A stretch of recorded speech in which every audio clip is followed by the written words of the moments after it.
శుభప్రదమైన తొలి ప్రేమనునే మరువక జీవింప కృపనీయవా. శుభప్రదమైన తొలి ప్రేమనునే మరువక జీవింప కృపనీయవా. కోవిలలోని కానుకనేనై కోరికలోని వేడుక నీవై జత కలసి నిలిచి జీవింపతలచి కాచితివి నీ రుధిరమే. నీ త్యాగ ఫలితం నీ ప్రేమ సొంతం యేసయ్యా. జత కలసి నిలిచి జీవింపతలచి నీ త్యాగ ఫలితం నీ ప్రేమ మధురం నా సొంతమే యేసయ్యా. జీవ ప్రదాతవు నన్ను రూపించిన శిల్పివి నీవి ప్రభో. జీవన యాత్రలో అండగా నిలిచే తండ్రి నీవి ప్రభో. జీవ ప్రదాతవు నన్ను రూపించిన శిల్పివి నీవి ప్రభో. జీవన యాత్రలో అండగా నిలిచే తండ్రివి నీవే ప్రభో. జగముల నేలే మహిమాన్వితుడా నాయడా నీ కృపను జాలి హృదయుడా నాపై చూపిన వీడని నీ ప్రేమను ఏమని పాడెదను ఏమని పొగడెదను ఏమని అందరూ చప్పట్లు కొచ్చు ఏమని పొగడెదను. నేనేమై ఉన్నా నీ కృప కాదా నాతో నీ సన్నిధిని పంపవా. నేనేమై ఉన్నా నీ కృప కాదా నాతో నీ సన్నిధిని పంపవా. ప్రతికూలతలు శృతి మిల్చినాను సంధ్యాకాంతులు నిదురిల్చినాను.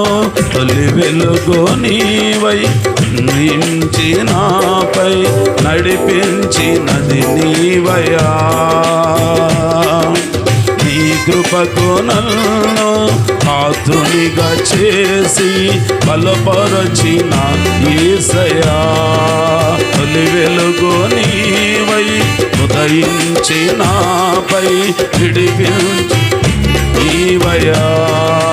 నీ కృపకు నన్ను పాత్రునిగా చేసి బలపరచిన యేసయ్యా. జీవ ప్రదాతవు నన్ను రూపించిన శిల్పివి నీవి ప్రభో. జీవన యాత్రలో అండగా నిలిచిన తండ్రివి నీవి ప్రభో. జగముల నేలే మహిమాన్వితుడా నాయడా నీ కృపను జాలి హృదయుడా నాపై చూపిన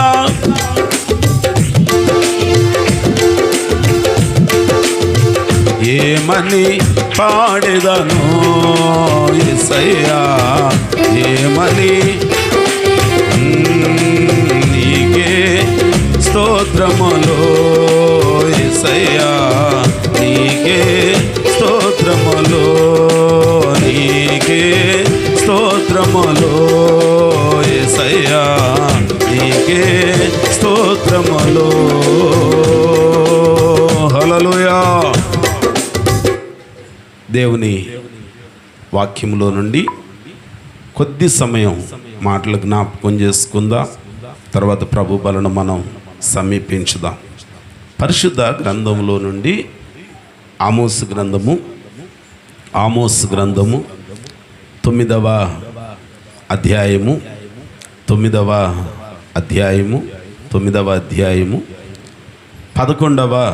వచనాన్ని ఒకసారి చదువుకుందాం. అందరూ చూడండి. 760వ పేజీ 760వ పేజీ 9వ అధ్యాయము 11వ వచనాన్ని చదువుకుందాం. పడిపోయిన దావీదు గుడారమును ఆ దినమున నేను లేవనెత్తి దాని గోడను బాగు చేసి దాని పోయిన చోట్లను బాగు చేసి ఎదోము శేషమును నా నామమును ధరించిన అన్యజనులందరినీ నా జనులు స్వతంత్రించుకొనున్నట్లు పూర్వపు రీతిగా నేను మరలా కట్టుదును. దేవునికి స్తోత్రం. హల్లెలూయా, హల్లెలూయా. దేవుని వాక్యంలో మనం జ్ఞాపకం చేసుకుంటే ఓ మంచి వాగ్దానంతో కూడిన మాట ప్రభు మనకిస్తూ ఉన్నాడు. దేవుడు ఈ మాట ఇశ్రాయేలీయులను ఉద్దేశించి మాట్లాడుతూ ఉన్నాడు. ఇశ్రాయేలీయులను ఉద్దేశించి మాటలు చెప్తున్నాడు. ఏమని చెప్తున్నాడు ఆయనంటే, పాడైపోయిన దావీదు గుడారమును ఆ దినమున నేను లేవనెత్తి, రెండవది దాని గోడను బాగు చేసి, మూడవది ఎక్కడెక్కడైతే బీటలు వారాయో, నెరలు విడిచాయో, రాళ్ళు అక్కడక్కడ కాస్త రాలిపోయి అలాగున కంతలు పడినట్లున్నాయో వాటిని, అంటే పోయిన చోట్లను బాగు చేసి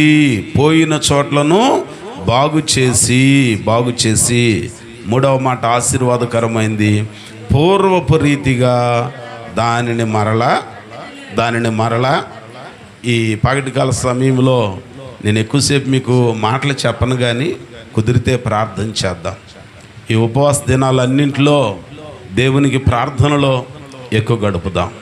దేవుని వాక్యం ఉపదేశం మనం వినటానికి, మనం దిద్దుకోవటానికి ఉపయోగపడుద్ది. ప్రార్థన అనేది దేవునితో నీవు మాట్లాడేది, దేవునితో మాట్లాడేది. అందుకే నేను ఎప్పుడు కూడా ప్రార్థన చేయండి అని అంట. ప్రార్థన ప్రభువుతో సంభాషణ. ప్రార్థన అంటే పరమ తండ్రితో మాట్లాడటం. ప్రార్థన ద్వారా కలిగే లాభాలేంటి అనంటే, ప్రార్థన మన ముఖాలని వెలిగించిద్ది. ప్రార్థన మన అంతరంగాన్ని మారుస్తుంది.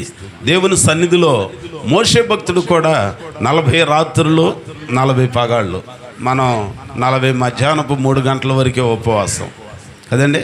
మధ్యాహ్నం 3 గంటలు దాటి 10 నిమిషాలు కనుక ఎక్కువైందనుకో, పాస్టర్ గారు తినొచ్చినట్టున్నాడు ఈరోజు, ఆయనకి ఏం అర్థం కావట్లేదు అనుకుంటారు. నేను తిన్నాం, మీ అందరు తిన్నాను, నేను తిన్నాం. నాకు ఒక సమర్పణ ఉంది, నాకు ఒక పట్టుదల ఉంది. సంఘం అందరు ఉన్నారని నేను ఉంటామో, సంఘం అందరు తిన్నారని నేను తింటామో. ప్రాణం పెట్టింది యేసయ్య. సమర్పణ అనేది ఎవరితో ఉండాలి? ఎవరితో ఉండాలి? దేవునితో ఉండాలి. దేవుని సన్నిధిలో ఒక నిర్ణయం తీసుకోవాలి. భర్త ఉండకపోతే భార్య ఉండకపోవటం, భార్య ఉంటే భర్త ఉంటే, ఈ కాదు, ఎక్కడి వరకే. ఎటువంటి వాటికి కాదు, మిగిలినోటికి భార్యాభర్తలు కలిసి ఏక నిర్ణయం తీసుకోనండి, కొంప కొల్లేరు కాకుండా ఉంటుంది. కానీ దేవుని విషయాలకు వస్తే మాత్రం ఖచ్చితంగా వ్యక్తిగతంగా నీ దేవునితో, నీతో నీ దేవునికి ఉండే నిర్ణయాలే ముఖ్యం, కానీ థర్డ్ పర్సన్ మీ మధ్యలోనికి రావడానికి వీలు లేదు. స్తోత్రం చెప్పండి, ఇంకోసారి చెప్పండి. దేవుని వాక్యంలో మనం చూస్తూ ఉన్నాము, మన జీవితాలలో మనకు మేలు కలిగి మనకు ఆశీర్వాదం కలగాలి. ఇశ్రాయేలీయుల జీవితం గురించి ఆయన మాట్లాడుతూ అంటున్నాడంట, పూర్వపు రీతిగా నేను మరలా దానిని కట్టుదును. పూర్వం 2018కి పూర్వం భక్తి జీవితం ఎట్లాగును గడిపాం. ఎస్కోలు మందిరంలో 2018కి ముందు చూస్తే, కరోనా రాకముందు చూస్తే 10 గంటలకు ఆరాధన అంటే 10 గంటల 5 నిమిషాలకు పరిగెత్తి వచ్చేవాళ్ళు. ఒక పాట అవ్వకముందే పరుగులు తీస్తూ వచ్చేవాళ్ళు. కానీ ఈరోజు పరిస్థితి ఏంటి? ఆలస్యంగా వచ్చిన వాళ్ళు ఈ వారం కూడా ముత్యాలు పోతే బాగుండేను. ఏంటమ్మా ఉన్న దగ్గర నుంచి అన్ని పోట్లే, తీపి పోటీ ఎక్కువైపోతుంది. ఈ పోట్ల దెబ్బ కనుక్కుంటున్నారా? సరి చేసుకోవాలి. అందుకని ఒక భక్తుడు అంటాడు, నన్ను దిద్దుము చిన్న ప్రాయము. ఆయనకు పాపం చిన్నదే, మనకైతే చాలా పెద్దోళ్ళం అయ్యాం. ఎంతమంది చిన్నోళ్ళని దిద్దుతున్నామో కదండి.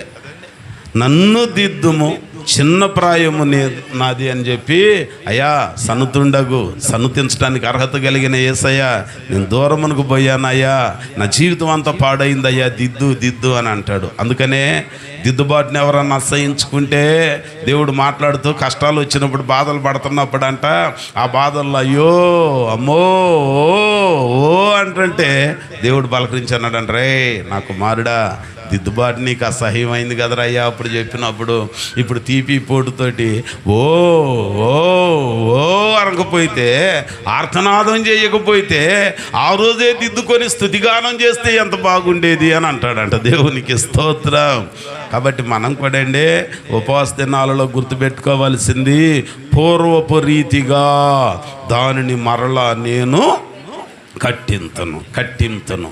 కాబట్టి పూర్వం మన పరిస్థితులు ఎట్లాగనున్నాయో అర్థం చేసుకోవాలి. అయ్యా పెద్ద మనుషులు హర్ష గారు, ప్రభు గారు ఎక్కడికి వెళ్తున్నారయ్యా? వాక్యమై నాకు వెళ్ళుదురు నాన్న, సంటోడారా? అసలు ఈ మధ్య మిమ్మల్ని వదిలేస్తున్నా నేను. రండి నాన్న, ఒక్కొక్కటి గడపెత్తు పెరిగేసరికి పెద్దోళ్ళు అయ్యారు అనుకోండి. కూర్చోండి నాన్న, కూర్చోండి. మా అయ్యా కూర్చో, వరాలు అయ్యేళ్ళు నేనుంటే అంత చక్కగా ఉంటారో. విధేయతకే ఓ ప్రతిరూపంలాగా కనపడతారు. లేకపోతే చూడాలి. ఒకడేం జుట్టు ఎట్ట అంటాడు, ఇంకొకడేం గుండెలు తీసి కాలరు ఎట్ట అంటున్నారు. ఏనండి. దేవునికి స్తోత్రం. పరిశుద్ధ గ్రంథంలో జ్ఞాపకం చేసుకుంటే, పూర్వపు రీతిగా నేను మరలా దానిని కట్టింతను. ఉపవాస దినాలలో ఎక్కడెక్కడ కూలిపోయిన అనుభవాలు ఉన్నాయో, కుటుంబంలో క్షేమం కూలిపోయిందేమో, కుటుంబంలో ఆనందం కూలిపోయిందేమో, కుటుంబంలో నెమ్మది కూలిపోయిందేమో, ప్రార్థనా జీవితంలో ఇదివరకు బాగా ప్రార్థన చేస్తూ ఈ మధ్య ప్రార్థన చేద్దాం అనుకుంటున్నావు కానీ చేయలేకపోతే ప్రార్థనలో కూలిపోయినట్టే. ఇదివరకు ప్రతిరోజు వాక్యం చదివే నీవు ఇప్పుడు వాక్యం చదవకపోతే ఆ విషయంలో నువ్వు కూలిపోయినట్టే. మారు మనసు పొందావు, బాప్తిస్మం పొందావు. గతములో ఉన్న అనుభవాలలో ఏవైనా నీకు దూరమైతే నా దేవుడు జ్ఞాపకం చేసే మాట ఏంటో తెలుసా? ఇదిగో పూర్వపు రీతిగా నేను మరలా నిన్ను కట్టిస్తా. ఇశ్రాయేలీలు దావీదు కాలంలో 12 గోత్రాలు కూడా ఒకే రాజ్యంగా ఉన్నది. 12 మందికి ఏకచక్రాధిపతిగా దావీదు భక్తుడు పాలన చేశాడు. ఒకటే మాట, ఒకటే పాట, ఒకే దేవుని ఆరాధించేవాళ్ళు. గుంపు పెరిగిన తర్వాత గ్రూపులు ఎక్కువైపోయినాయి. గుంపు పెరిగాక డాక్రాకు ఎంతమంది అండి? గ్రూప్కి ఎంతమంది అండి? 10 మంది. ఒకవేళ 20 మంది అయిన తర్వాత ఒకే గ్రూప్లో ఉంటారంటే ఉన్నెత్తారా? పోనీ 18-15 మంది అయ్యారు, ఉన్నెత్తారా? ఇంకొక 5గురిని చూసుకోండి అమ్మా. ఆధార్ కార్డు తెచ్చి చూసుకోండి. ఇంకొక 5గురిని ఏమండి, ఇంకొక 5గురిని చూసుకోనండి కదా. నియమమే, కట్టడే. అట్లాగనే ఇక్కడ కూడా గుంపు పెరిగిన తర్వాత గ్రూపిజం వచ్చింది. మొత్తానికి 2 భాగాలు అయిపోయారు. ఆ 2 భాగాలలో కూడా చల్లా చెదరైపోయే పరిస్థితులు వచ్చాయి. ఇశ్రాయేలీలు వాళ్ళది కాని అన్యుల ప్రాంతానికి బానిసలుగా చెరుగుని పోబడ్డారు, ఇబ్బందులు పడ్డారు, కష్టాలు పడ్డారు. క్షేమం కూలిపోయింది, సౌఖ్యం కూలిపోయింది, నెమ్మది అనేది లేకుండా పోయింది. ఇక ఆ పరిస్థితులలో వాళ్ళందరూ కన్నీరు మున్నీరుగా విలపిస్తూ ఉంటే ఇక దేవుడు జోక్యం చేసుకొని అంటున్నాడు అంట, ఇదిగో అబ్బాయి, ఇప్పుడైనా మీరు నా తట్టు తిరిగితే, కన్నీరు విడిచి ప్రార్థన చేస్తే నేను మీకు ఇచ్చే వాగ్దానం ఏంటన్నానంటే, పూర్వపు రీతిగా నేను మరలా మిమ్మల్ని కట్టుదును. దేవునికి స్తోత్రం. కాబట్టి ఇప్పుడు దేవుడు మనల్ని కట్టాలి. ఉపవాస దినాలలో మనం చేయాల్సిన పని ఏంటన్నానంటే బాగు చేసుకోవాలి. ఏం బాగు చేసుకోవాలి? మన గోడలు బాగు చేసుకోవాలి. పోయిన చోట్ల నెల్లా బాగు చేసుకోవాలి. ఏం పోయిందో చూసుకో. ఏం పోయిందో చూసుకో. ప్రార్థనా జీవితం తరిగిపోయిందేమో, వాక్యం చదివే అనుభవం తరిగిపోయిందేమో. దేవుని సేవకుడు ఒక మాట చెబితే అమ్మో ఇది దేవుని మాట అనుకోకుండా ఈ మధ్య బాగా కౌంటర్లు వేస్తున్నాడులేండి అని అంటే నీకు దేవుని భయం అనేది పోయింది. దేవునికి స్తోత్రం. అబ్బో ఈరోజు అంత మా కోసమే చెప్పాడమ్మా, ఈయనొస్తే మాకు చెప్పడానికే వస్తాడమ్మా అనుకుంటే నీకు దేవుని భయం బొత్తిగా పోలేదా? పోయినట్టే కాదు, అక్షరాల పోయింది. ఇప్పుడు దానిని బాగు చేసుకోవాలంటే ఏం చేసుకోవాలండి? బాగు చేసుకోవాలని అంటే దేవుడు మనం బాగు చేసుకుంటే కడతాడు. ఎప్పుడు ఆయన సన్నిధిలో మరలా పూర్వపు స్థితినిచ్చి మనల్ని నూతనంగా కడతాడు అనంటే పరిశుద్ధ గ్రంథంలోనంట దేవుని వాక్యం మనం గుర్తు చేసుకుంటే ఇక్కడ ఒక మాట అంటున్నాడు చూడండి. రాజుల మొదటి గ్రంథంలో మనందరికీ తెలుసు కదా, దేవుని సన్నిధిలో ప్రార్థన చేస్తున్నాడంట దైవజనుడై ఉన్న ఏలియా భక్తుడు. ఆయన నమ్మిన మన దేవుడు నా దేవుడైన యెహోవాకు ప్రార్థన చేస్తున్నాడు. మిగిలిన వాళ్ళు బయలు ప్రవక్తలు వారు నమ్మిన దేవుడు అనుకున్న ఆమెకి ప్రార్థన చేస్తున్నారంట. ఉదయం నుంచి మధ్యాహ్నం వరకు ఎవరికి టైం ఇచ్చాడు? బయలు ప్రవక్తలకి టైం ఇచ్చారు. వాళ్ళు ఒక బలిపీఠం కట్టుకున్నారు, వీళ్ళు ఒక బలిపీఠం కట్టుకున్నారు. వాళ్ళకు ఒక బలి పశువునిచ్చాడు, వీళ్ళు ఒక బలి పశువుని తీసుకున్నారు. చివరికి ఉదయం నుంచి మధ్యాహ్నం వరకు ఒకళ్ళకి అవకాశం, మధ్యాహ్నం నుండి సాయంత్రం వరకు ఇంకొకళ్ళకి అవకాశం, సూర్యోదయం మొదలుకొని సూర్యాస్తమయం వరకు ఒకళ్ళకి అవకాశం. ఆ తర్వాత ఆ పరిస్థితులన్నింటిలో కూడా అక్కడున్న పోటీ, అక్కడున్న ఆ సవాలుకరమైన అనుభవం ఏంటన్నానంటే ఇదిగో బలిపీఠం కట్టుకున్నాం, బలిపీఠం మీద బలిపశువు మాంసాన్ని పెడదామండి. కట్టెలు పేర్చి కట్టెల మీద మాంసం పెట్టి ఏ దేవుడైతే ప్రార్థన చేయగానే మనం అగ్ని రాజబెట్టకుండా, మనం నిప్పంటించకుండా, ఏ దేవుడైతే ఆకాశము నుండి అగ్నిని పంపించి దానిని కాలిపోయి బూడిదయ్యేటట్టు చేస్తాడో అదిగో ఆయనే నిజమైన దేవుడు. మొదటి అవకాశం మీకే ఇస్తున్నా అన్నాడంట, బయలు ప్రవక్తలకు ఇచ్చాడు. రెండో అవకాశం ఎవరు తీసుకున్నారు?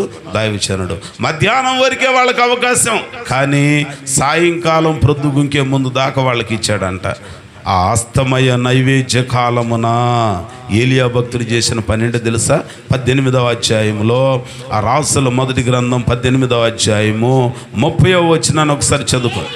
అప్పుడు ఏలియా నా దగ్గరకు రండని జనులందరితో చెప్పగా జనులందరూ ఆయన దగ్గరకు వచ్చిరి.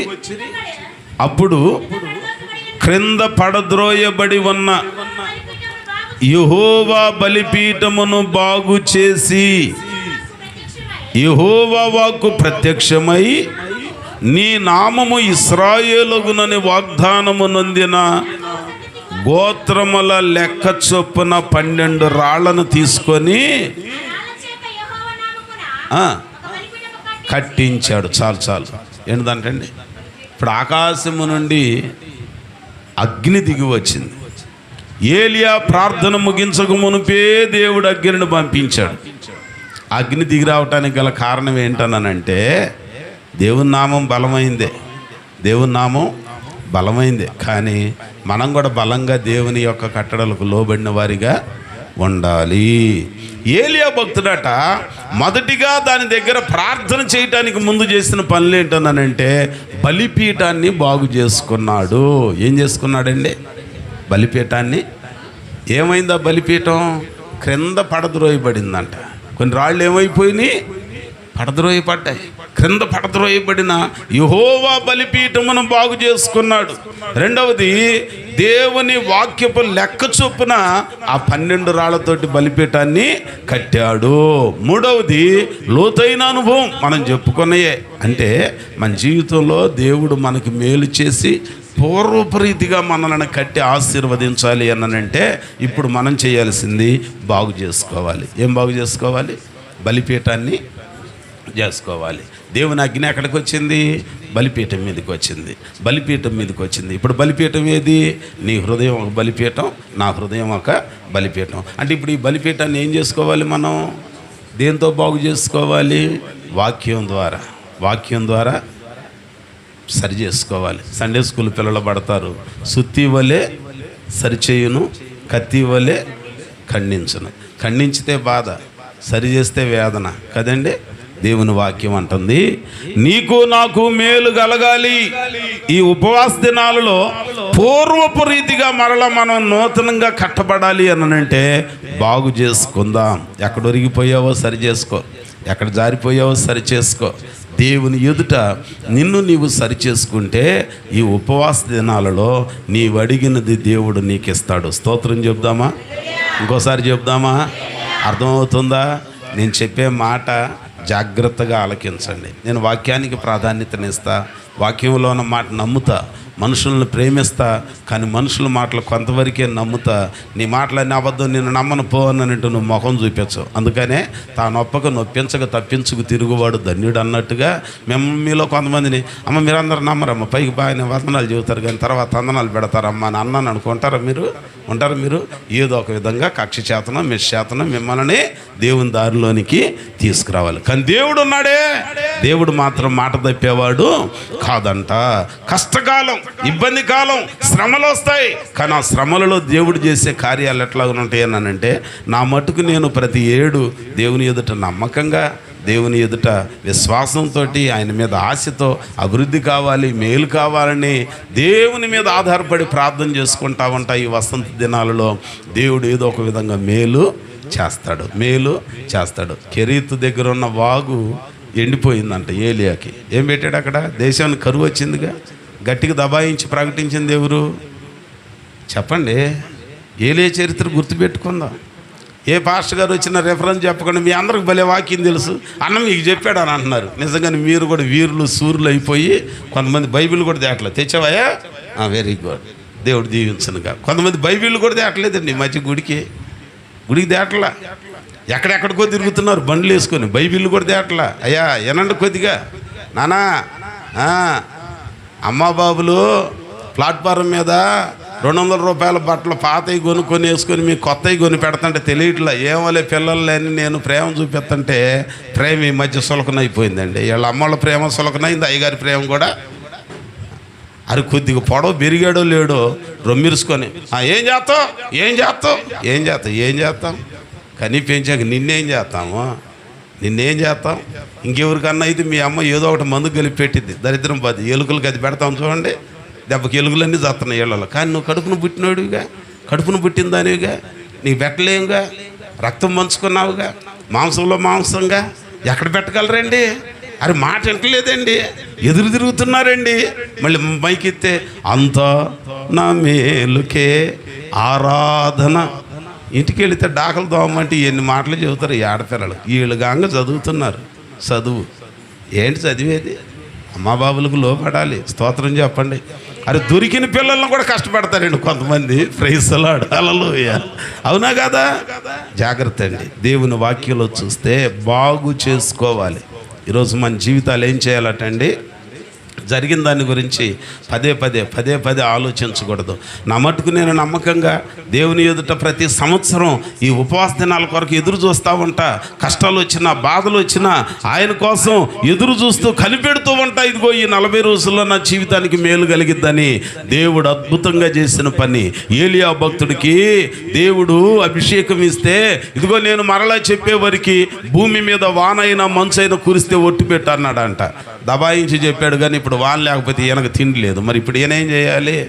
ఇక చూడండి, దేవుడు అన్నాడంట, ఏలియా నువ్వు కెరీతు వాగు దగ్గరికి వెళ్ళి అక్కడ ఉండు అన్నాడు. అక్కడికి వెళ్ళాడు. మొత్తానికి రోజు ఏం చేస్తున్నాడంట దేవుడు? రొట్టెలు పంపిస్తున్నాడు. రొట్టెలతో పాటు ఏం పంపిస్తున్నాడు?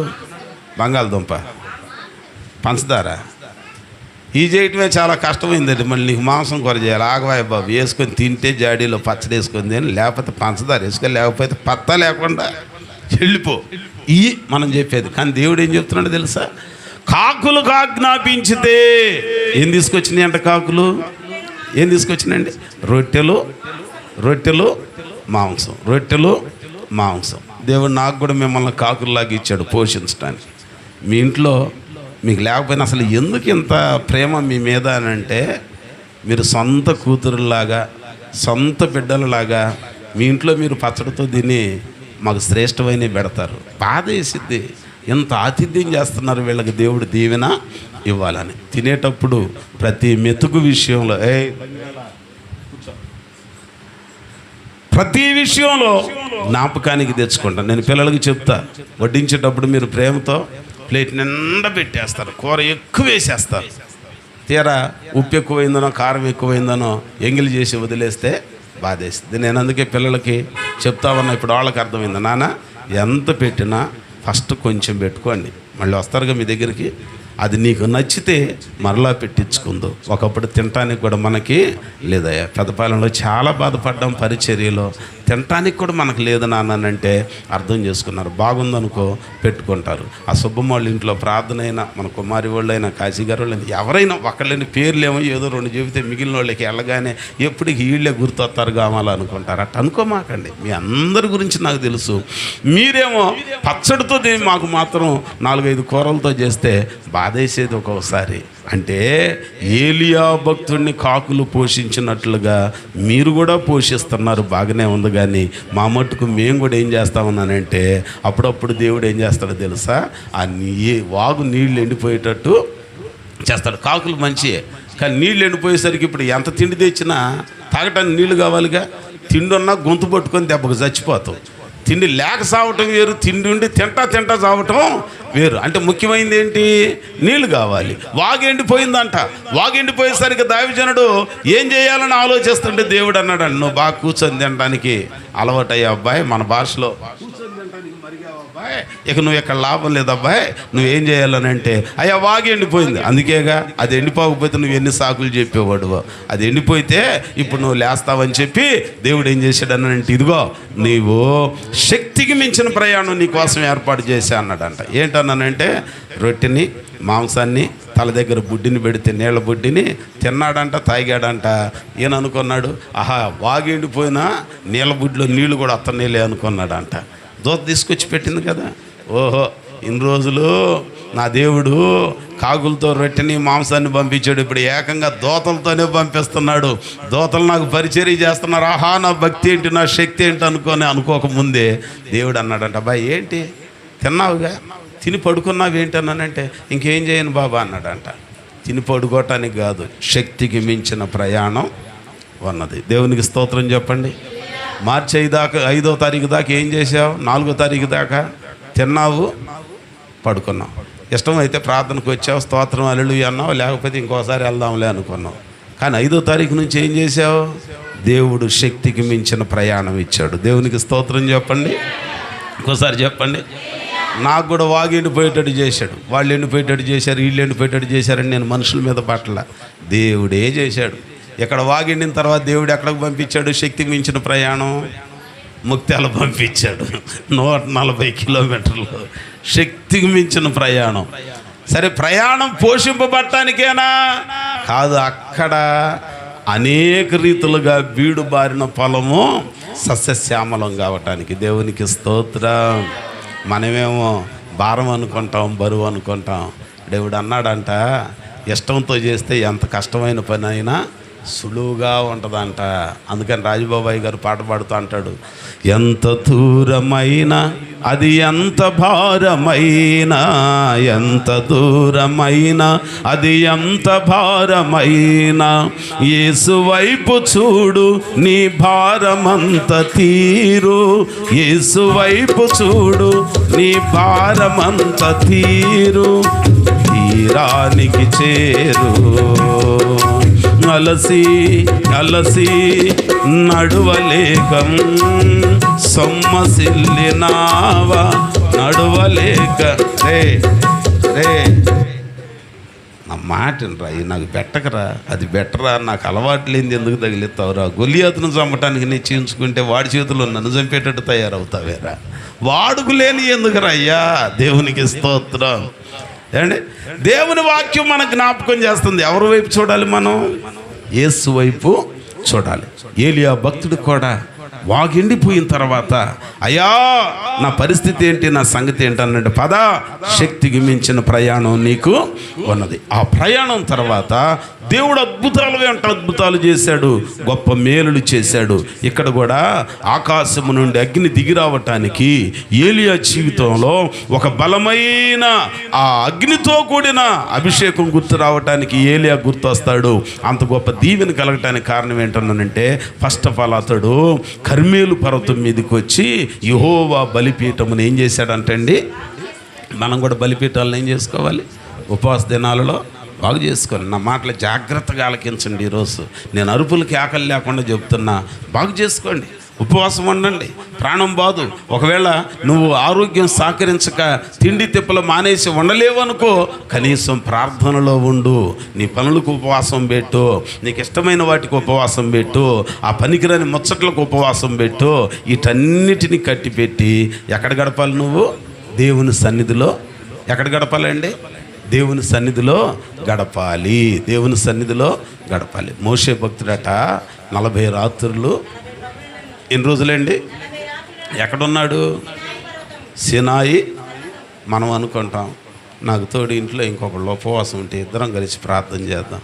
ఇద్దరు కలిసి సినిమాకి వెళ్తారు కానీ భార్యాభర్తలు ఎప్పుడన్నా ప్రార్థనకు వచ్చారమ్మాయ? ఏం మాటలమ్మాయి, మనకు తెలియని మాటలు. ఏం మాటలు అంటే చెప్పు.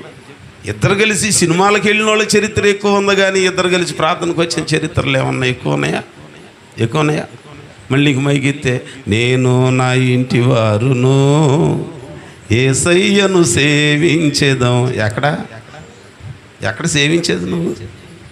ఏమండి, బైబిల్ గ్రంథం అంటుంది, ప్రభు పాదాల దగ్గరికి వచ్చాక మనం చేయాల్సిన పని మన బలిపీఠాన్ని బాగు చేసుకోవాలి. సంసోను జీవితాన్ని జ్ఞాపకం చేసుకుంటే, దేవుడు ఆయన గర్భంలో ఉన్నప్పుడే తన తల్లి నోటిని కూడా కట్టి పవిత్రమైన జన్మను ఆయనకి ఇచ్చాడు. పెరిగాడు, పెద్దవాడయ్యాడు, సింహాన్ని చీల్చాడు. ఆయన పేరు చెప్తేనే ఫిలిస్తీన్లకు నిద్రాహారాలు మానేసి పరుగులు తీసేవాళ్ళు. కానీ అలాంటి వ్యక్తి ఓ సందర్భంలో గుండు చేయబడి తనకున్న వెంట్రుకలన్నీ తీయబడి చివరికి అతనిని పట్టుకొని 2 కళ్ళు పెరికివేసి పశువులీడిచే గానుగా ఆయన చేత ఇడిపించారు. ఆ తరువాత ఆయనను చంపటానికి దాగోను గుడి దగ్గరికి తీసుకొచ్చారు. కానీ అతని తల వెంట్రుకలు మళ్ళీ ఎప్పుడు మొలిచాయి. నేను తల వెంట్రుకలు అనటం కన్నా ఆ పూర్వపు స్థితి మరలా ఎప్పుడు ఆయనకు వచ్చిందనంటే, అతడు యెహోవాకు మొర్ర పెట్టడం మొదలుపెట్టెను, తన తల వెంట్రుకలు మొలవటం మొదలుపెట్టెను. నువ్వు ప్రార్థన చేయటం మొదలు పెట్టాలి. పూర్వపు నీ స్థితి యేసు నామములో మొదలవ్వాలి. దేవునికి స్తోత్రం. అర్థమవుతుందా? ప్రార్థన చేయకుండా మొదటి స్థితి వచ్చిద్దా? ప్రభువా, అయ్యగారు ప్రార్థన చేసేటప్పుడు నిండు మనసుతో ఏకీభవించానయ్యా, అయ్యగారి ప్రార్థన లోపమేమో నాకు ఇంకా రాలేదని అంటే, అయ్యగారి లోపం కాదు, నీ లోపమే. నువ్వు బాగు చేసుకోవాలి. నీ బలిపీఠాన్ని బాగు చేసుకోవాలి. సంసోను అంటున్నాడు అంటయ్యా, బుద్ధి వీడినాను, మతి తప్పిపోయాను, ఇదిగో నా జీవితంలో నీవిచ్చిన నిబంధనని మీరిపోయా, నా కనుగుడ్లు పోగొట్టుకున్న, అవమానానికి అప్పగించబడ్డా, అవమానాలే నాకు మిగిలిపోయినాయి అయ్యా, నిందల పాలైపోయానయ్యా, అపజయాలమయమైపోయానయ్యా, చచ్చే ముందు నా బలిపీఠాన్ని బాగు చేసుకుంటున్నా, మరలా పూర్వపు స్థితిని నాకు ప్రార్థన చేస్తున్నాం ఎప్పుడన్నా. ఆయన అట్నే చెబుతాడు. మనకేం తక్కువ?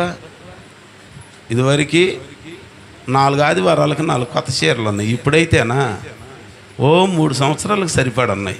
దేవుడు ఎంత దీవించాడు. ఆయన అట్నే చెబుతాడు. ఉపవాసాల్లో అదరగొట్టి ప్రార్థనకు రప్పించుకోవటానికి ఆయన అటు చెబుతాడు. మీరు వస్తే నాకు ఇక్కడ 1 కేజీ బంగారం వస్తుంది పాపం. మరి మిమ్మల్ని రప్పించుకోకపోతే అట్ట? ఈ మధ్య ఇది ఒకటి బాగా నేర్చారు. వాళ్ళు పెట్టారని వీళ్ళు పెట్టారని వాళ్ళు. ఏంది పెట్టేది? నేను ఊరు వచ్చిన 25 ఏళ్ళ నుంచి పెడతానే ఉన్నా. నువ్వు పెట్టావని నువ్వు ఎప్పుడు వచ్చావు సేవకి? నిన్నగాక మొన్న వచ్చి నువ్వు పెట్టినప్పుడు నేను పెట్టాను. పిచ్చి మాటలు, పిచ్చేసాలు. దేవునికి స్తోత్రం చెప్పు. అసలు ఆళ్ళని చూసి చేయటం మనకు అలవాట్లేదండి. ఎవరన్నా ఉంటే మనల్ని చూసి చేయటం, ఏసు రక్తమే చేయం. మళ్ళీ రాత్రులు ప్రార్థన పెడుతున్నాగా, కాఫీ బ్యాచ్ బయలువుతారు చూడండి. రాత్రులు మైకి మోగిందనుకో, కాఫీ టీం, అసలు మీరు సంబరపడాలండి. మా పాస్టర్ గారు వాక్యం చెబితే మేము ఒక 70 మంది 80 మంది పాటిస్తున్నాం, కానీ బయట ఎంతమంది ఆశ్రయిస్తున్నారో అనుకోవాలి. దేవునికి స్తోత్రం. హల్లెలూయా. ఏమండి, బైబిల్ గ్రంథంలో చూస్తున్నాం, సంసోనట దేవుని సన్నిధిలో తనను తాను తగ్గించుకొని తన బలిపీఠాన్ని బాగు చేసుకున్నాడు. ప్రభువా, యెహోవా ఒక్క మారి పగ తీర్చుకోవటానికి నాకు అవకాశం ఇయ్యయ్యా. నీ నామానికి అవమానం తెచ్చానయ్యా. నన్ను కనటానికి నా తల్లి నోరు కాసుకుంది, నా తల్లి పవిత్రంగా ఉంది, ద్రాక్షరసం తాగలా, మద్యము త్రాగలా. నా తల్లి నన్ను కడుపులో పడ్డ నాటి నుండి ఒక నెల తర్వాత తెలివి కలిగిన అనుభవం కలిగిన ఆడవాళ్ళకి మొత్తానికి నెల తర్వాత కాస్త అనుమానం వచ్చింది. కాస్త ఏం ఖచ్చితంగా నెల తర్వాత అనుమానం వచ్చింది. ఎందుకని?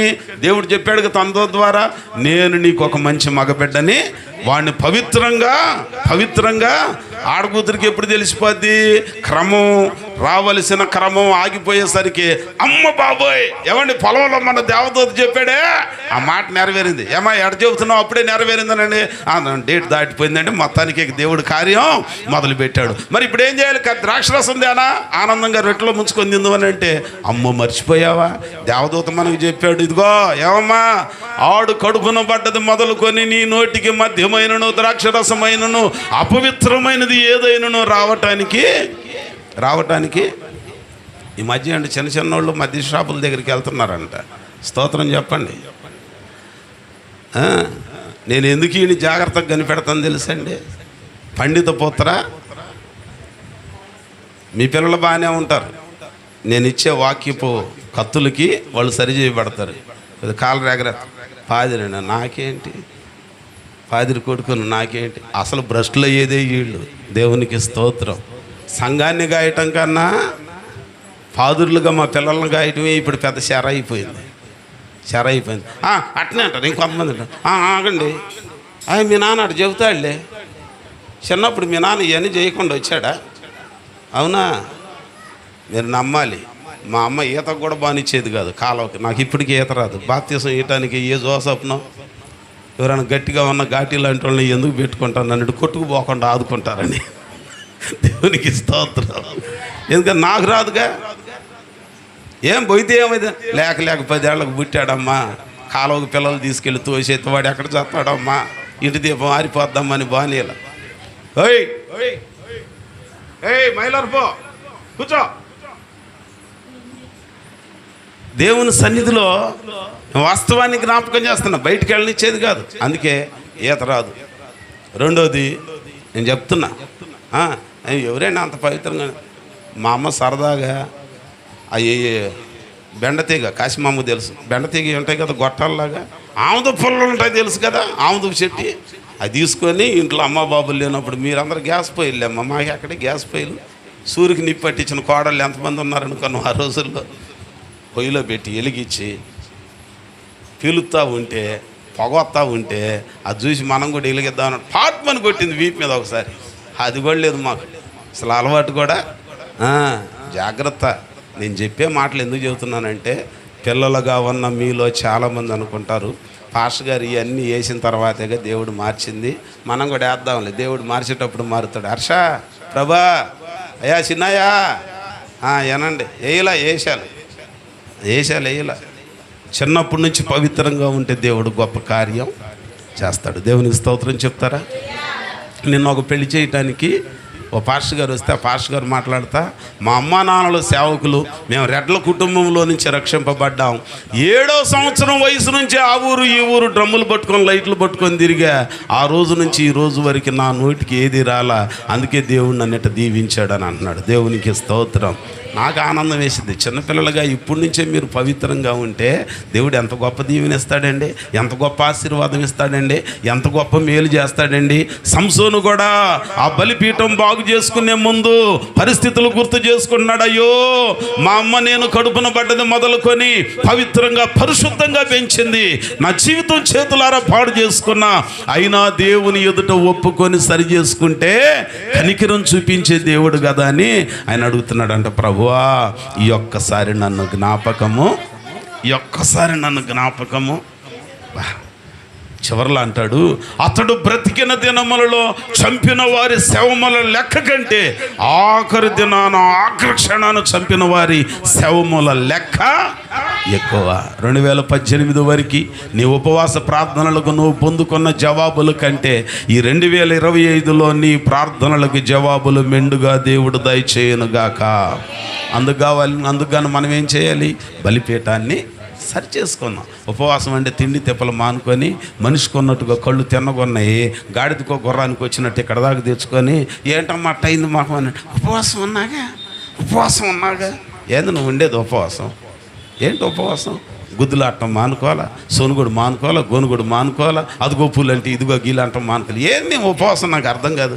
ఏంటి ఉపవాసం ఏంటి? అరే దేవుని సన్నిధిలో కాస్తంత జాగ్రత్తగా ఉండాలి. ఎదిగిన పిల్లలు ఉన్నారు, పెళ్ళిళ్ళు కావట్లా, ప్రార్థన చేయండి. సుబ్బమ్మ కడుపు నిండా భోజనం పెట్టిన తర్వాత కళ్ళ నిండా నీళ్లు పెట్టుకొని అంటది, పెళ్లి చేయండి. వీళ్ళకంటే బాగా స్వాతంత్రం. నువ్వు చేస్తే ఆడికి ఎప్పుడో పెళ్ళి అయ్యేది, నేనంట మదన్ చేస్తే ఎప్పుడో పెళ్ళి అయ్యేది. దేవునికి స్తోత్రం. మదన్ బాబుని తేవాల్సిన బాధ్యత ఎవరిది? అనుషదే. అనుష వాళ్ళ ఆయన్ని తెచ్చుకుంటుంది, శుభమ్మది. అంత గట్టిగా చెప్పావు. కిరణ్ తేవాల్సిన బాధ్యత ఎవరిదమ్మా? అదే మరి. అందుకని ఇది అర్థమమ్మా. కాబట్టి ఉపవాస దినాలు అంటే మీరు చెప్పటం కాదు, కానీ మీరేదో చెప్తే వాళ్ళు వస్తారని కాదు, కానీ మీరు దేవుని సన్నిధిలో ప్రార్థన చేయండి. ఈ సంవత్సరం నాకు వేదన ఉంది. గురవయ్య ఎదిగాడు. ఆ కుటుంబం యొక్క పరిస్థితులు, వాళ్ళ అత్తగారి దగ్గర నుంచి, మా అక్క నాగరత్నం అక్క దగ్గర నుంచి నాకున్న పరిస్థితులు కనుక దేవుని సన్నిధిలో నాకు భారం ఉంది. ఈ సంవత్సరం ప్రత్యేకించి ప్రార్థన చేస్తున్నాం పిల్లల కొరకు. దేవుడు మంచి సంబంధాలను వారికి దయచేయాలి. పట్టుదల కలిగి ఉందాం, రోషంతో ప్రార్థన చేద్దాం. దేవుడి కార్యాలు తప్పకుండా చేస్తాడు. మారు మనసు పొందారు, బాప్తిస్మం పొందారు. కొంతమంది కొన్ని విషయాలలో మార్పు రావట్లా. నేనంట మారాలి. నీ అంతటి నువ్వు మానుకోలేవు, కానీ ప్రార్థన చేయి. ఉపవాస దినాలలో ఉంటున్నావుగా, తిండి తిప్పలు మానేసి ప్రార్థన చెయ్యి. మరలా దేవుడు నీకు మార్పునిస్తాడు. దేవుడు నీకు మార్పును ఖచ్చితంగా ఇస్తాడు. నువ్వు మానుకోవాలంటే కుదరదు, నేను మానుకోవాలంటే కుదరదు. దేవుడే కార్యాలను సఫలము. మనం బలిపీఠాలను బాగు చేసుకోవాలి. ఏం బాగు చేసుకోవాలంటే అండి, మన బలిపీఠాన్ని బాగు చేసుకోవాలి. బాగు చేసుకోవటం అంటే అర్థం ఏంటి? అయ్యా నేను ఈ విషయంలో తప్పిపోయా, ప్రార్థన చేయలేకపోతున్నా. ఉపవాసం ఉంటున్నాను కానీ ప్రార్థనకు రాలేకపోతున్నా. ఉపవాసం ఉంటున్నాను కానీ వచ్చినా ప్రార్థన చేయలేకపోతున్నా. ప్రార్థన చేస్తున్నాను కానీ నాకు ఎందుకో ఊరకు మనసంతా అటు ఇటు వెళ్ళిపోతుంది అయ్యా. ప్రార్థన చేస్తున్నాను కానీ ఇదంతా జరిగిద్దని అనుమానం వస్తుంది అయ్యా. అనుమానం రాకుండా సహాయం చెయ్యని ఎట్లాగును కనుక వన్ బై వన్ ఒకటి తర్వాత ఒకటి సరి చేసుకుంటా ఉంటే అప్పుడు నీవు నీ బలిపీఠాన్ని బాగు చేసుకున్నాడు. నీ బలిపీఠం బాగు చేసుకుంటే అప్పుడు దేవుడు ఏం చేస్తాడంట? పూర్వపు రీతిగా నిన్ను కడతాడు. మరలా నిన్ను కట్టింతును అన్నాడు. సంసోను జీవితంలో పూర్వం ఇచ్చిన జయంతో మరలా కట్టాడా లేదా? దావీదు జీవితంలో తరమపడ్డాడు, తొలివేయబడ్డాడు, అరణ్యానికి వెళ్ళిపోయాడు. ఒక టైం వచ్చింది, దేవుడు మరలా మునపటి కంటే అధికంగా కట్టాడా లేదా? ఎంత గొప్ప దీవెనిచ్చాడు. ఇదిగో నా శాశ్వతమైన కృపను నేను దావీదునకు చూపక మానను. తరము వెంబడి తరం వస్తూ ఉంటుంది, కానీ ప్రతి తరములో సింహాసనాన్ని నేను దావీదునకు స్థిరముగా ఉంచుతా. కాబట్టి ఇప్పుడు మనం చేయాల్సిన పని ఏంటంటే అండి, ఉపవాస దినాలలో బలిపీఠాలని బాగు చేసుకోవాలి. ఇంకొక మాట చెప్పి నేను ప్రార్థన చేస్తానుగా. చూడండి, ఇప్పటికీ చాలా టైం అయిందని మీలో పాపం నాకు అందరికన్నా ముందు వచ్చి కూర్చొని పాటలు పాడిన వాళ్ళుగా మీ అందరూ మీకు చాలా ఫీలింగ్ వచ్చేస్తుంది, ఎక్కువ అయిపోయిందని. చూడండి ఒకసారి ఆ నెహెమ్యా గ్రంథంలో ఓ చక్కని మాట జ్ఞాపకం చేసుకుందాం. ఓ చక్కని మాట గుర్తు చేసుకుందాం. బైబిల్ గ్రంథంలో భక్తుడైన నెహెమ్యా గ్రంథము మొదటి 2 వచనాలు 3 వచనాలు నేను చదువుతున్నాను. చూడండి, 401వ పేజీ. హకల్యా కుమారుడైన నెహెమ్యా యొక్క చర్యలు 20వ సంవత్సరంలో కిస్లేపు మాసమున నేను షూషను కోటలో ఉండగా నా సహోదరుల్లో హనానీయులను ఒకడును యూదులలో కొందరును వచ్చిరి. చెరపట్టబడిన శేషములో తప్పించుకొనిన యూదులను గూర్చి యెరూషలేమును గూర్చి నేను వారిని అడుగగా వారు చెరపట్టబడిన వారిలో శేషించిన వారు ఆ దేశములో బహుగా శ్రమను నిందను పొందుచున్నారు. మరియు యెరూషలేము యొక్క ప్రాకారములు పడద్రోయబడినది, దాని గుమ్మములను అగ్ని చేత కాల్చబడినవని నాతో చెప్పిరి. ఈ మాటలు వినినప్పుడు నేను కూర్చుండి ఏడ్చి కొన్ని దినములు దుఃఖముతో ఉపవాసం ఉండి ఆకాశమందలి దేవుని ఎదుట విజ్ఞాపన చూసారా ఏం చేశాడంటే అండి, యెరూషలేము ప్రాకారం ఏమైపోయింది? కూలిపోయింది. ప్రాకారం అని అంటే ప్రారీ గోడ, ఇల్లు వేరు, ఇంటి చుట్టూ వేసే కంచె, ప్రారీ గోడ కూలిపోయింది. ప్రారీ గోడ లేకపోతే నీ స్వాస్థ్యములోనికి పందులు వస్తాయి, కుక్కలు వస్తాయి, పనికిమాలినవి అన్నీ వస్తాయి, పాడైపోతుంది. దేవుని ఆలయము యెరూషలేమును దేవుడు కోరుకున్నాడు. దేవుడు కోరుకున్న దాన్ని కంచబోయేసరికి అది పాడైపోయింది, పాడు దిబ్బగా మారిపోయిందని చెప్పాడంట. ఇంకా ఏం చెప్పారనంటే, అయ్యా ఇదిగో ఆ మిగిలిన వాళ్ళ పరిస్థితి, మీరైతే బానిసలుగా ఇటు వచ్చారు కానీ విడవబడిన వాళ్ళకు బ్రతుకుదామనంటే క్షేమం లేదయ్యా. అప్పుడప్పుడు మన వాళ్ళు అంటారు, కరోనాలో బొయ్యారని బాధే కానీ ఎడవబడిన వాళ్ళకి కేజీ 70 రూపాయలు అయిపోయినాయి బియ్యం. దేవునికి స్తోత్రం. ఏమండి, కరోనాలో బ్రతికిన వాళ్ళకు ఒక పెద్ద కటింగ్ వేర్ ఫీలింగ్ వచ్చేసింది. ఏంటన్నానంటే, నేను పవిత్రును కాబట్టి దేవుడు నన్ను అందరితో పాటు, అవునా? నీకు తెలిసింది అదే, నాకు తెలిసింది ఏంటో తెలుసా? గొడ్డలి చెట్ల వేర నుంచిన దేవుడు మరి ఎందుకు నరికేయలేదు 18లో అన్నానంటే, వెళ్ళిపోయిన వాళ్ళు పశ్చాత్తాపడి మారు మనసు పొందిన వాళ్ళే. కానీ నువ్వు కఠినంగా మార్పు లేకుండా ఉన్నావు. మార్పు లేకుండా కరోనా టైంలో వచ్చేస్తే నరకానికి వెళతావని తోటమాలిగా ఉన్న యేసయ్య అడ్డుపడ్డాడంట. అయ్యా ఒక్క అవకాశము నువ్వు ఇప్పుడు మారితే సరి, లేకపోతే నేనే నరికి వేస్తాను. నీకు తెలియక నువ్వు అనుకుంటున్నావు, అబ్బో నేను పవిత్రంగా ఉన్నానని దేవుడు నా ప్రాణం కాపాడాడు. అవునా? భలే దానివే కాదు మా తల్లే. అసలు సంగతి ఇది, నువ్వు మారాలని. ఏం చేయాలని? మారాలని. దేవుడు నిన్ను ప్రాణంతో ఎందుకు ఉంచాడు? నువ్వు మారతావని. దేవుడు నిన్ను సజీవ లెక్కలు ఎందుకు ఉంచాడు? బాగుపడతావని. 2018 2021 ఆ 2 వేవుల్లో కూడా నీవు నేను పతనం కాకుండా దేవుడు ఎందుకు ఇచ్చాడు, మనల్ని ఎందుకు ఉంచాడు అనంటే మనము మార్పు చెందుతామని. ఇప్పుడు ఈయన కూడా అంట, అయ్యో బహుగా శ్రమను నిందను అనుభవించుచున్నారని చెప్పగానే దాని ప్రాకారము పడద్రోయబడి ఉన్నది, దాని గుమ్మాలు అగ్నితో కాల్చబడినవని చెప్పగానే వినినప్పుడంట నేను కూర్చుండి ఏడ్చి ఏం చేశాడంటే అండి, ఎట్లాగునంట, కొన్ని దినములు దుఃఖముతో ఆకాశమందలి దేవుని ఎదుట. మనమేమో ఉపవాసం అంటున్నాం కానీ విజ్ఞాపన. ఇంకొంతమంది ఉపవాసం ఉండవు, ఆయన సన్నిధిలో కూర్చోం, ఆయన సన్నిధిలో కూర్చోం. అప్పుడప్పుడు నాతో అంటారు, నేను ఇప్పటికి ఉపవాసం మొదలెట్టి 8 సంవత్సరాలు తెలుసాయా? ఎన్నేళ్ళు చెప్పు? ఓ చాలా, నీ వయసు కన్నా మించిపోయింది నా అనుభవం. మంచిదే, కూర్చుంటావా? ఏం కూర్చోదు. వెళ్ళి చూడండి, ఎక్కడ నరుగుల మీద ఉంటుంది. ప్రార్థన చేస్తావా? ప్రార్థన చేయదు, ప్రచారం చేసిద్ది. ఏం సుఖం ఉపవాసం అండి. ఉపవాసం ఉంటే వాళ్ళ గురించి మనకు అనవసరం. స్తోత్రం చెబుదామా? ఏంటి ఉరిని చూస్తున్నారు? మీరు కాదుగా, మీకెందుకు బాధ? ఇక మీరు ఉరిని చూసినా ఊరకు చూసినా వాక్యంలో ఉన్నది. అది చేయాల్సిన పని ఏంటనంటే దేవుని సన్నిధిలో మనలను మనం సరిచేసుకోవాలి. నేను పూర్వపరీతిగా మరలా నిన్ను కట్టింతును. సంసోనును పూర్వప్రీతిగా కట్టించాడు, దావీదును పూర్వప్రీతిగా దీవించాడు.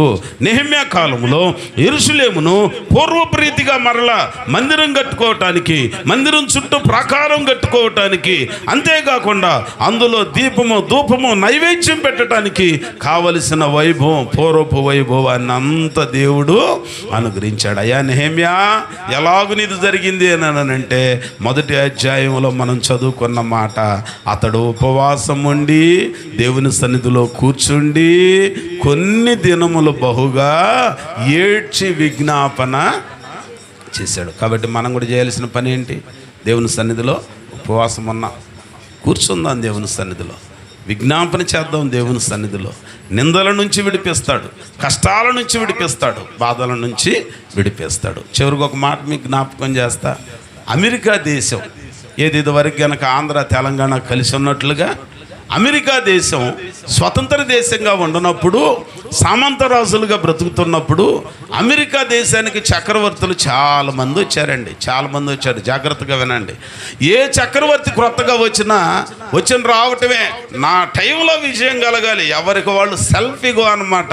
నేను, నాది, నా ప్రార్థన, నా బోధ, నా ప్రసంగం, నా గాత్రం, నా సూత్రం, నా గోత్రం అన్నట్టుగా ఉంటే దేవుడు ఎవడికి ఏం మేలు. అందుకే చేయాల్సిందంతా చేసి యేసయ్య అన్నాడంట. శిష్యులు అంట ఒకరోజు రొట్టెలు తింటలేదంట, ఏం తింటలేదంట. సేవకు పంపించాడు. సందుకాడ అబ్బాయి ఒక్కొక్క ఊరికి ఇద్దరిద్దరు వెళ్ళండి అని పంపించాడంట. ఇద్దరిద్దరు వెళ్ళమని పంపించాడు. వచ్చిన తర్వాత ఎప్పుడు తిండి కోసం తాహతాహలాడేవాడు. తిండి తింటలేదంట. గురకెట్టి నిద్రపోవట్లేదంట. ఓ గదిలో వ్యవహారం అంట.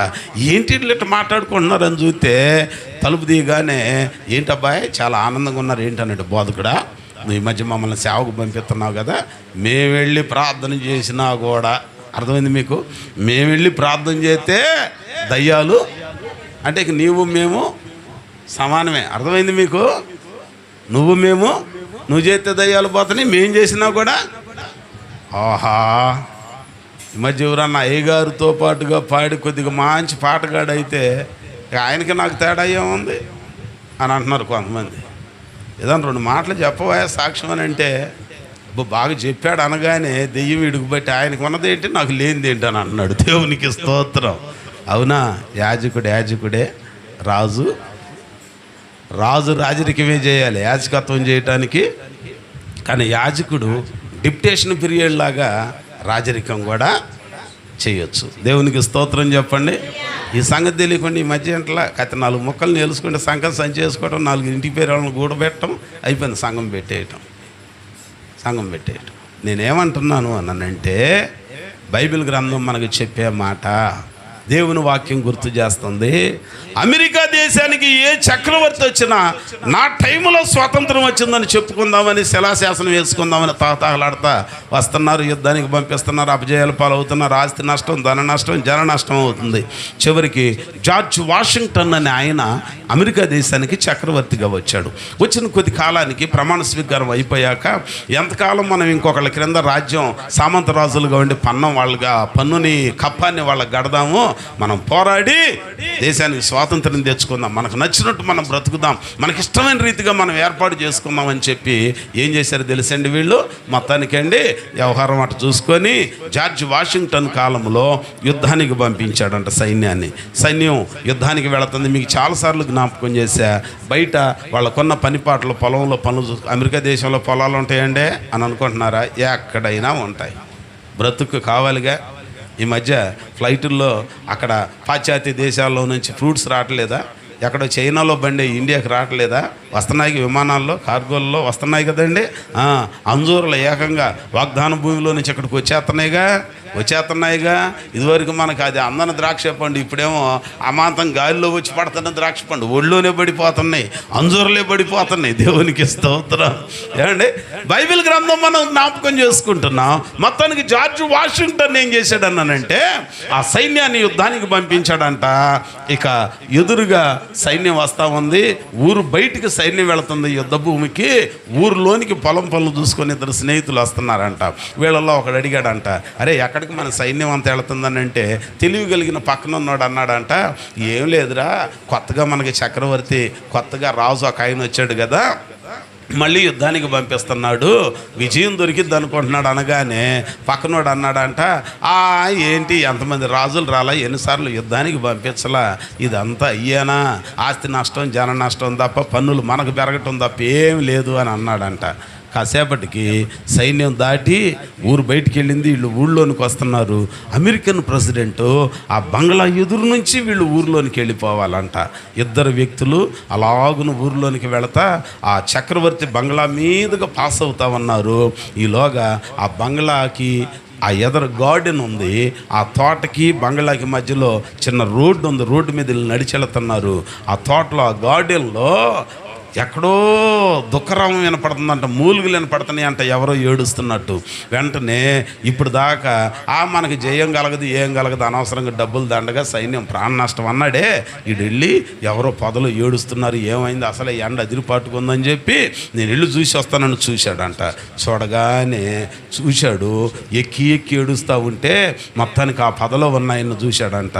రోడ్డు ఎక్కిన తర్వాత పద పద తొందరగా పద అని ఇద్దరు నడిచేళ్తా, ఎవర్రా అక్కడ ఏడ్చేదని అంటే, నాకు ఒకటి తెలుసు అబ్బాయి, ఈసారి దేవుడు మన అమెరికా దేశానికి స్వాతంత్ర్యాన్ని ఖచ్చితంగా, పక్కనున్నోడికి మతిపోయిందంట. అది ఇప్పుడు దాకా వాదిస్తున్నావుగా, మనకు మేలు జరగదు, మనకి జయం జరగదు, దొరకదు అని అన్నావు కదా, ఏమైంది నీకు ఇంతలో అన్నానంటే, గతములో వచ్చిన చక్రవర్తులు, గతములో వచ్చిన అమెరికన్ ప్రెసిడెంట్స్ అంతా కూడా బంగ్లాలో చలవరాతి నీడలో ఉండి సైన్యాన్ని యుద్ధానికి పంపించారు. కానీ ఇప్పుడు ఎందుకు మేలు కలిగిద్దని అంటున్నానంటే, సైన్యాన్ని ఏమో యుద్ధానికి పంపించాడు. చక్రవర్తి జార్జ్ వాషింగ్టన్ గారు ఆ బంగ్లాని విడిచిపెట్టి ఆ పొదలలోనికి వెళ్ళి ఎర్రని ఎండలో ఎరిపెక్కిన చెక్కిళ్లతో కటిక నేల మీద మోకరించి దేవునికి ప్రార్థన చేస్తున్నాడు, ప్రభువా ఈసారి మా దేశానికి స్వాతంత్ర్యము, చేతులెత్తి ప్రార్థన చేస్తున్నాడు. ఏ చక్రవర్తి ఎట్లా చేయలా, కాబట్టి నాకు నమ్మకం ఉంది అబ్బాయి, ఈసారి దేవుడు విజయం ఇస్తాడు. దేవునికి స్తోత్రం చెప్పండి. ఆయన అనుకున్నట్టుగానే ఆ సంవత్సరం అమెరికా దేశానికి స్వాతంత్ర్యం వచ్చింది. దానికి గుర్తుగా ఏం చేశారో తెలుసండి, అమెరికా దేశానికి రాజధానికి ముఖ్య పట్టణంగా ఉన్న ప్రాంతానికి వాషింగ్టన్ టౌన్ అని చెప్పి పేరు పెట్టారు. ఎప్పుడైనా మన ప్రార్థనను బట్టి నువ్వు చచ్చాక నేను చచ్చాక మన పేరు పెట్టుకోవటానికి ఇష్టపడాలిగా. దేవునికి స్తోత్రం చెప్పండి. పేరు పెట్టుకోవాలిగా. అమ్మ పలానా గుడిలోనే పలానా భలే ప్రార్థన చేసేదంటమ్మా, మా నాయనమ్మ చెప్పింది, నా పిల్లోడికి మాత్రం నేను అదే పేరు పెడతానమ్మా, పుడితే నా పిల్లకి ఆమె పేరే పెడతానమ్మా అనుకున్నారు ఎవరన్నా? అనుకున్నారా? అసలు నిన్ను గురించి అట్లా చెప్పుకునే ఆలోచన పుడుతుందా? పుట్టాలిగా. మా క్యాథరిన్ వదిన చనిపోయేటప్పుడు అనేది, అయ్యా నీకే ఆడపిల్ల పుడితే నా పేరే పెడతావుగా. పెడతాలే వదిన, నువ్వు ఎందుకు అప్పుడే ఎట్టా చనిపోతావని ఎందుకు ఆలోచన చేస్తాను అంటే వినేది. మీటింగ్కి వెళితే నేను తెనాలి దగ్గర చదలవాడుకు అక్కడికి వచ్చేసరికి 4-5 సార్లు ఫోన్ చేసింది. 4-5 సార్లు. నిజమే, మన జీవితాలలో మనం మన ప్రార్థన కొంతమంది ఆ పేరు పెట్టుకోవటానికి ఇష్టపడేటట్లుగా. Vaddeswaram engineering college, KL university, మొత్తానికి అక్కడ సభలు జరిగిన తర్వాత పగల ప్రసంగం ఉన్నది.